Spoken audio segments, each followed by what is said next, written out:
किसी सुंदर और आत्मसात हिल स्टेशन के पास एक छोटा सा गांव था। वहां का मौसम हमेशा ही शांत और मनमोहक होता था। गांव में एक बड़ा ही बड़ा जंगल था जिसमें हजारों प्राणियों का निवास था। एक बार गांव के एक छोटे से लड़के का नाम नीलू था। नीलू बहुत ही उत्साही और सच्चे दिल का लड़का था। उसका अकेले में हर वक्त जंगल में घूमना, पेड़ पौधों को देखना और प्रकृति से प्यार करना उसका शौक था। एक दिन नीलू जंगल में घूमते हुए एक विशाल पेड़ के पास पहुंचा।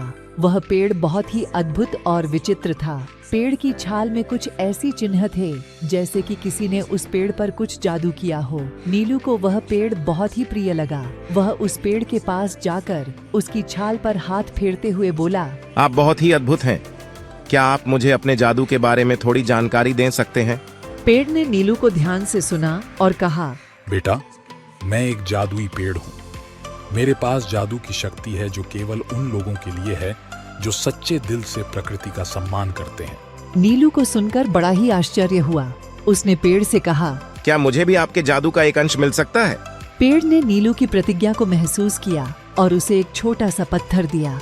यह पत्थर तुम्हें उस समय तक जादू सिखाएगा जब तक तुम प्रकृति का सम्मान करोगे।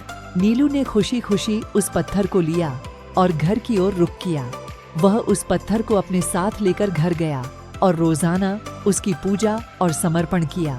कुछ दिनों बाद गांव में एक बड़ा समस्या उत्पन्न हुई। एक जबरदस्त राक्षस शहर में आ गया और लोगों को त्रस्त करने लगा। लोग डर के मारे अपने घरों में बंद हो गए और अपने जीवन की सुरक्षा के लिए बेहद चिंतित थे। नीलू ने इस समस्या को देखा और फिर अपने जादू के पत्थर को लेकर वह जंगल में चला गया। वह जंगल में उस जादुई पेड़ के पास पहुंचा और उसे समस्या के बारे में बताया। पेड़ ने नीलू की समस्या को सुना और उसे समझाया, बेटा, यह जबरदस्त राक्षस तुम्हारी शक्ति की परीक्षा है। तुम्हें उसके खिलाफ अपने साहस और सामर्थ्य का प्रदर्शन करना होगा। नीलू ने पेड़ के उपदेश को मान्य किया और उस जबरदस्त राक्षस के खिलाफ निकला।